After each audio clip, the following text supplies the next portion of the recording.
down to Biscayne. Yikes.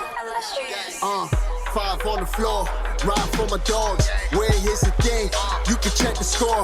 Hustle hard, couple scars, wearing bubble frauds. Just like Butler said, you in trouble, y'all. Kept the flow playing, got it all banned. Y'all seen the block, stop with one hand. And Pat we trust, it's power, have the guts. We're here to bring the heat, y'all can hang it up. Welcome to 5 on the Floor, a daily insider show on the Miami Heat and the NBA, featuring Ethan Skolnick, Greg Sylvander, and Alex Toledo, plus others from the 5 Reasons Sports Network. Welcome back to 5 on the Floor. I am your host, Greg Sylvander. With me for tonight's episode of this playoff edition of 5 on the Floor is Brian Fonseca. You can follow him on Twitter at Brian Fonseca NY. We are going to get into the Miami Heat's unbelievable, just absolutely against every Vegas trend known to man in terms of the betting world. The NBA world counted them out. Heat fans counted them out. Heat Twitter really counted them out. 119-114, they win behind the most epic Jimmy Butler performance in his career. 56 points on 19 of 28 shooting. For reference, Dwayne Wade's career playoff high is 43, if I remember correctly. And LeBron's was, what did I say earlier? 45 against Brooklyn, I think. The Boston game. I think he had 45 at Boston. He had 45. You're right. So those don't know if he got more than that in a game, but he didn't get 56. He didn't get 56. So this is of epic proportions, and we are going to talk about it. But before we do, I want to tell you about two of our great sponsors, and they're both kind of the same but very different. And let me tell you why. We have our official gambling partner of the 5 Reasons Sports Network and a 5 on the Floor, and that's Better Edge. What is Better Edge? Better Edge is a social betting marketplace where users buy and sell betting positions without a VIG instead of a traditional sports book where the book sets the price. They accept your bet, they take fees, and pay out the winnings. Better Edge Marketplace connects users on opposite sides of the bets at their own set prices. So if someone creates an order for $10 on Team A and another user creates an order for the opposite bet on that same team, they will connect those bets and they will make sure that you get your bets filled. It's super fun. You can get the lines you want. This is a social betting marketplace, Better Edge. Use the code 5RSN to get $20 to play. That's Better Edge.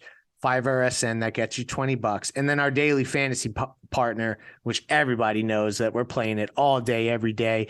And that is Prize Picks. Use the code 5FIVE to get your initial deposit matched up to $100. It was extremely fun tonight. I went over on Caleb Martin free throws at 1.5, and I hit that prop, so that was good. But my Bam 3.5 assists did come up short. But it's a lot of fun, and especially during the playoffs, play the different sports that you like, the props that you like, your favorite players, watch the games, win money. Use the code 5FIVE to get your initial deposit matched up to $100. That's prizepicks.com or download the app Prize Picks. Use the code 5FIVE. JIMMY, Jimmy mother bleeping Butler. This is unbelievable shit. And I'm going to start in the first quarter, Brian. This might be the most incredible fourth quarter shit I ever seen, because this roster came out and they looked like shit. They weren't ready to play. You came on playback hot for a reason, rightfully so. And it was because Jimmy was dragging their asses in that first 12 minutes. He had 22 points, 9 of 10 shooting. That's a pretty good game for anyone in the playoffs. Good game, full game.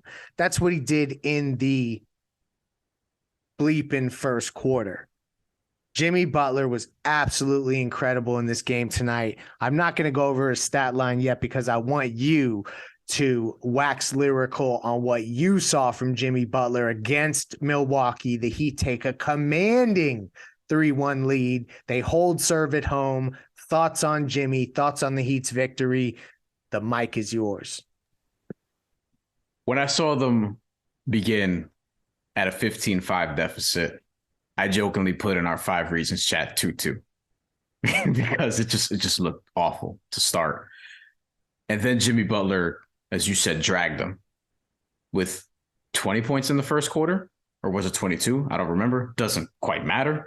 But he went off in the first quarter, dragged them to within striking distance. And then it grew frustrating throughout the first half where it's like Jimmy's dragging them, and then they started making another run, but then they couldn't get stops. The end of the third quarter, they were down, I think, double digits, Greg, right? They were down 11 points after 3 quarters, I believe. Yeah, it extended actually from 7 at halftime, if I remember correctly, to 11. So they went in the opposite direction, which did make us feel good. Continue on.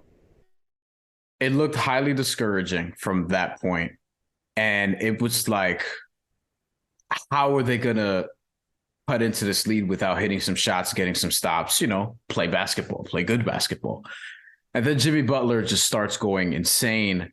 Caleb Martin was a big part of this, starts going insane, just making plays both ends. He looked like a mini Jimmy Butler out there, honestly, which is what Ethan and you have kind of compared him to. Like he's like off the bench Jimmy in terms of what he can replicate on a night-to-night basis if he can do it consistently. In terms of just the overall impact and being able to guard multiple positions and hit occasional threes, even though it looks weird, he can actually hit them at times, which he did. We also got along to typical Caleb Martin fashion. And he was making plays on the defensive end. He showed you that his athleticism, he was making plays. And we'll get to Bam in a little bit. But this is another case where offensively, it is what it is. He didn't bring it. Defensively, though, they don't win this game without what Bam and Kyle Lowry provided defensively down the stretch. And then Jimmy Butler. His career high before this was 53 in any game. It was a regular season game, January 2016, when he was with the Chicago Bulls against the Robert Covington Philadelphia 76ers. This was Joel Embiid's second season sitting out, so he wasn't even playing yet, and Ben Simmons wasn't even on the team yet. So this was a bad Sixers team. Jimmy Butler got 53 on 15 of 30 shooting, and this was in a game that went to overtime. And we were on playback going nuts because he had 37, and it was like, is he going to get 40? Is he going to get 45? Is he really going to get 50? He's going to have to get 50 if they're going to win this game. They're not going to win this game. It's going to be 2-2, and then, whatever. They had wait, he has 51? Yeah. He's up to 50. He has a double nickel? It was just progressively on and on and on. This is, at any sport I've seen, one of the baddest motherfuckers I've seen in a playoff type of setting. In a setting that matters, in a game that matters. He's top 10 in the regular season and top 3 in the playoffs. Like, it just is what it is. And this is why people want, like me, I want him to have help out there. You don't want him to have to go through 50, 56 points to take down the Milwaukee Bucks, but he did it. It was a legitimately legendary performance. Like, we're not even gasbagging it. This will go down as one of those type of performances. They're up 3-1 on the damn 1 seed in the first round. The historical context of this, like this shit just doesn't happen. And 8 seeds don't have a Jimmy Butler, which is why you're setting yourself up for something nice here that we could talk about later, big picture. But Jimmy Butler is that dude, continues to be that dude. He's 12 years in the league, and he is playing like somebody who's going to be in the Hall of Fame someday. And so another sidebar to Jimmy is that in the second half particularly, although they did battle back, and I do want to commend them because there were a couple times where they got punched right in the bleeping mouth early in that first half, and they came back. But Duncan Robinson, he was 3 or 4. He's adding offense. Spoelstra showed this adjustment where Haywood Highsmith and Zeller kind of got minutes, but Haywood Highsmith was kind of the defensive guy and Duncan Robinson was the offensive guy. Yeah. I like what they did there. Bam Adebayo was in foul trouble. I don't know how much of that just facilitated some of that by virtue of the fact that Bam was in foul trouble. That's why Haywood Highsmith got the minutes that he did. But the first play of the second quarter was a dribble handoff for Duncan Robinson. And then they started with that high pick and roll stuff for the pull-ups and such. And all of that, I love to see them playing into his strengths because they needed someone else to step up. Duncan is having a good playoffs at this point, and I think that is a key to this. But I know you mentioned Kyle Lowry as being a big piece of this and Caleb Martin. So from your perspective, on those two guys who both came off the bench, because I kind of just talked about Duncan Robinson specifically. Max Strus had another weird stinker. That's going to start to become a conversation here, although I don't think they're going to adjust lineups anytime soon, so don't even go there. But the other bench guys, Caleb and Kyle, Brian, what did you see from them that you like, particularly, though, in the second half when like shit started looking weird and you didn't know if it was going to come back? I know Jimmy kind of willed that, so it makes it hard to evaluate, right? Because Jimmy was just going nuclear. But I do think Caleb Martin in particular, but also Kyle Lowry deserves props for the way that they played in the second half tonight. Kyle Lowry really engineered some things defensively. I'm going to look. He ended the night with 1 steal, and it felt like so much more because the deflections, the on-ball defensive activity and pressure, and really forcing some stops and some turnovers down the stretch was a big part of that. Caleb Martin also, they were kind of tag teaming there in the backcourt, right? And this is a duo that you probably like wouldn't expect to see them coming through on the defensive end against the Milwaukee Bucks down the stretch, particularly on the Kyle Lowry side, because defensively it hasn't been as consistent as some people would want. Caleb Martin defensively, like he's very good when he's on the perimeter typically. When he's inside, there's only so much you could do, right? They brought it. They forced the turnovers. They helped engineer those key stops. Bam Adebayo also was a big part of those stops on the defense. Giannis down the stretch and forming that wall that we saw during the bubble series and why they were successful that first time. And he was able to help. And he just stood there, just peeled back and was like, all right, Giannis, you're going to run into me. I'm going to get this stop. And he did it multiple times down the stretch, and Kyle Lowry and Caleb Martin doing a great job on Drew Holiday and Chris Middleton, 2 guys who did not kill you tonight. Yeah. Brook Lopez did. Giannis was pretty much Giannis for the most part, right? Like 80% Giannis or 90% Giannis. But man, without Kyle, without Caleb, this doesn't happen perhaps, and without Bam defensively, this doesn't happen without the Jimmy 56. The Jimmy 56 would still be in play, but you don't get those stops without that trio of Kyle Lowry, Caleb Martin, and Bam Adebayo making those stops defensively.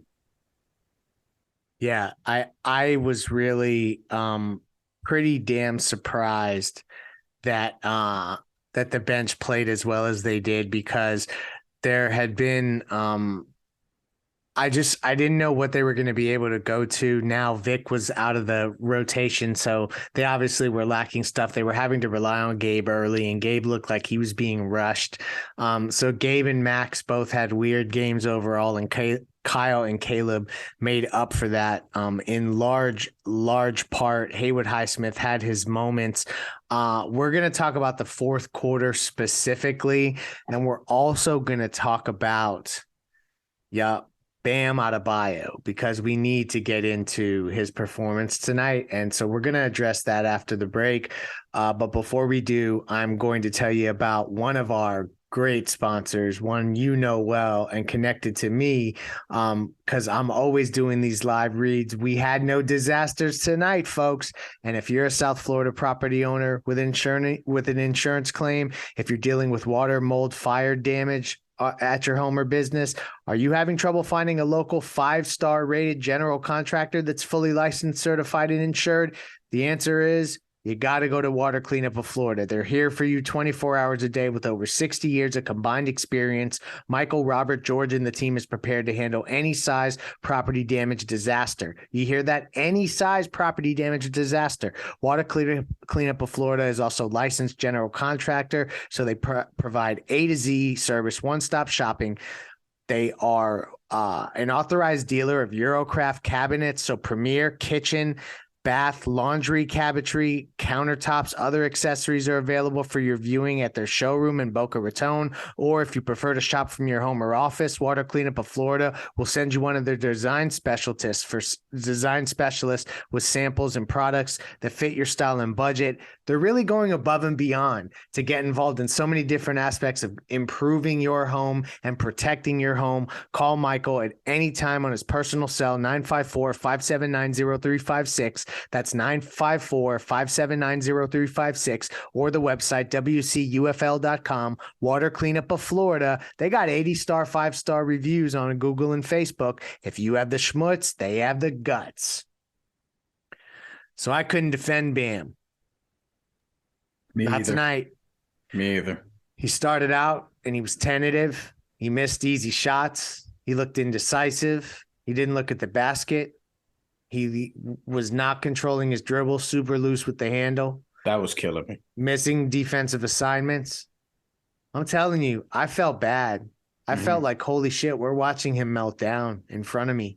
And that is scary. He did some things in the second half that were better. And all is not lost. But Bam has to continue to play better, and the microscope's going to be on him when you have a player of Jimmy Butler doing these caliber things. I do want to make everybody clear that in a regulation game, if Jimmy Butler scores 56, you're not going to have three other guys that have 20 and 21 and 24. So keep that in mind when you're looking at the scoring in relation to the percent to total scoring. Bam still had 15 points here, but he was inefficient, and we know what we saw. The eye test proved it. Brian was particularly pissed off when he came on playback to start the second half. Tell us why, because I think it will help the viewers that were on playback who are maybe now listening, but also the listeners who weren't watching along with us, why you were so frustrated before the second half. I'm not going to bore people with a long preamble. What I will say is that Bam was good, legitimately good in game one. And I thought he was pretty good at game two, but they just got the doors blown off them. And then in game three, he was fine. You know, it wasn't great, but it was like, whatever. That's kind of how the game played out. I don't think it was awful, right? This was inexcusable. I hold Bam to a high standard, as is Greg. Greg, outside of me, biggest Bam supporter at this network. He probably is, if you include both of us. I'm probably second, maybe third behind Alex in terms of people who have that belief in Bam. And look, I'm the guy who in 2019, 2020 was comparing him to Kevin Garnett and the things that he can do. Like, that's kind of what I've seen in terms of that being his ceiling. I think defensively, it's some of that is played out, I guess, but offensively, you're not quite there. Don't know if you're going to get there, right? And it's just watching him in the game. It's like it's not missing shots, right? You want him to hit shots. You want him to take shots. But it's more like just the indecisiveness, fearing Brook Lopez, who is somebody that he is a matchup problem for, using his speed and agility, playing him the right way, not attacking with intent to sort of finish and get fouled and get to the rim at the same rate that he was before, going away from the things he was doing earlier in the regular season where he was successful, that the mid-range was very, very strong. This is something that we've seen in the past season as well. And ultimately, it's like the dribbling for me and just the predictability going up and easily just getting stripped like a child. Like Brook Lopez knows what you're going to do. Poke, flicks it away. Same thing with Giannis. Poke, flicks it away. Surprise, Bam only had 3 turnovers. It felt like it could have been 6 or 7. Yeah. And it's like I tweeted out, because to me, Bam's off the table. But I've tweeted out earlier during the game as this was going on, like he's not looking untradeable tonight. It was some variation of that. And there was something else in there that I can't remember what. And a couple of my friends texted me, they're shocked because they know how much like I'm a proponent of this dude. Still am. Again, you might not win this game without the stops that he got on Giannis in the defensive end late in the game. But listen, man, like when Jimmy Butler's out there dropping 56 and Bam's the number 2, and it gets magnified when Tyler Hero's not there. And you just can't see him doing that. You need to see him be more of a running mate. I think in a perfect world, you have a creator there. And, you know, you've said in a perfect world, maybe that's Tyler. Maybe it is if you have a better roster. We'll see. And Bam is your number 3 option offensively so that defensively he can really continue to be that dude. He is the only player, I will reiterate, the only player in the NBA who has been top 5 in Defensive Player of the Year each of the last 4 seasons. It was him and Rudy Gobert. Rudy Gobert was not there this year. It's only been Bam, top 5 DPOY each of the last 4 seasons. And each of the last 4 seasons have been the only 4 seasons that he's been a full-time starter, because his first 2 years in the league, he was off the bench for he who shall not be named, as some people would joke, in Miami, who's now balling in Puerto Rico. So shout out. And I just like Bam can't keep doing this. Like he can't keep doing this because, you know, Pat Riley and this organization looking at Jimmy doing this, and they're going to want to get him help. And how do you best do that? And Bam being on the table is going to be a question if he doesn't turn it around during the playoffs. And he's had a couple good games, but it hasn't been strong enough. And this was just outside of the fourth quarter defense, not good. Not good at all. Yeah. And there's no way to sugarcoat it. Bam Adebayo has to be better, and I think he knows that. I'll be interested to see how he responds. There's been games where he's played bad, and then he's gone up to places like Boston, and he's responded. Brian, you have something to add? It's important to note that at the end of the game, Jimmy Butler, I don't remember if Ali LaForce asked a question about like, or that he looked like an MVP, whatever it is she said, I forget. But shout out to Ali LaForce. Whatever it is she said, prompt Jimmy to say, "Oh no, Joel's the MVP." Joel Embiid tweeted after the game or during the game or at some point, playoff, all caps, playoff MF Jimmy Butler. We know what the MF stands for. You're damn right. And I think it's just worth mentioning. It's not a coincidence that he's mentioning Joel and Joel is responding favorably. I love that they're doing more Bam and Jimmy 2-man stuff. So I hope that we get to see more of that. But really, everybody, this is an absolutely legendary stretch. And Jimmy Butler he's having one of the better shooting stretches in modern playoff history in these last few games. He's just absolutely killing folks. He was 4 of 4 of the night from 3. He had 22 in the first. I'm just trying to slide through some of these numbers. It's unbelievable how well he played. 3 of 3 at the rim, 8 of 10 in the paint, 5 of 7 from mid-range. All the length that they tried to throw at him, they didn't bother him.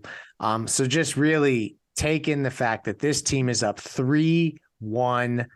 They head out to Milwaukee. Milwaukee's going to be a tough place to get game 5. I don't expect for them to close it out. It'll take a really unique performance that will change my entire perspective on this team if they go up there and get that. But they come back to Miami with another chance. They got 3 shots to get this done to move on to the next round. Brian, final thoughts. I think the Heat close us out in 6. I think they do it on their home floor. I think Milwaukee beats them in game 5. I think that could potentially be a blowout. That's like, what's going to happen here? And then they close it out at home. What I want to see is, more than anything else from this team, is I would like to see Bam just put it together and not overthink, not maybe psych himself out, and not just on the defensive end, because we've seen him put it together in the defensive end. And as I mentioned, top 5 DPOY last 4 years. But on the offense, not just hit shots, but really attack with intent, not get the ball poked free and this just elementary shit. Like, don't look like you suck out there. You know what I mean? You have people making fun of you saying you look like Bismack Biyombo and shit.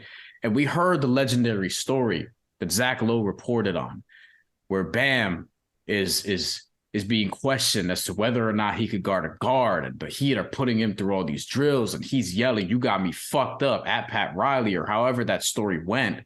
We want more of that. That's the guy that I want to see, because that's not always the guy that we see, at least on the offensive end. I feel like we do see it more defensively, right?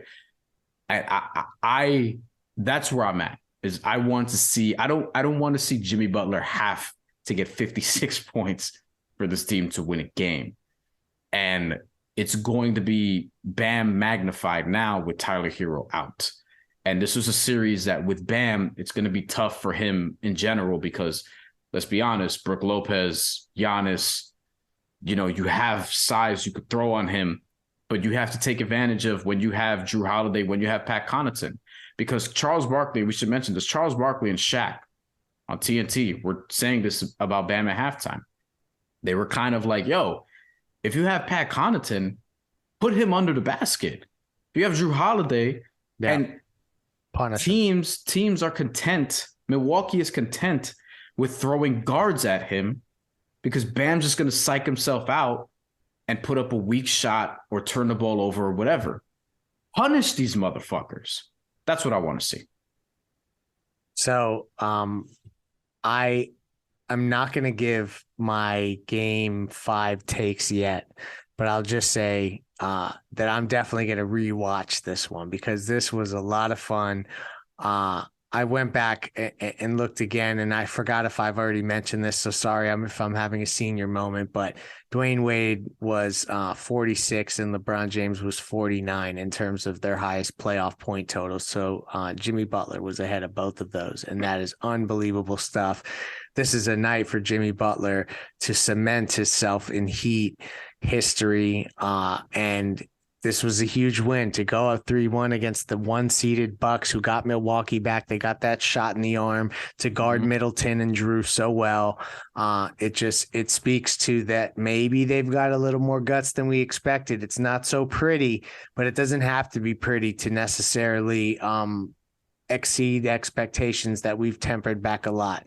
Brian, thank you for joining us. Thank you to our sponsors, Prize Picks, Better Edge, and Water Cleanup of Florida. Make sure you check out 5 Reasons Sports YouTube channel. Go to Playback TV or watch Playback. You'll see it pinned on my account on Twitter, and watch the games with us. 5 on the Floor will always have you covered throughout the rest of the playoffs. Let's go Heat. Peace out. And Jimmy Butler, you are a legendary mother bleeper. Thank you for listening to the 5 on the Floor on the 5 Reasons Sports Network.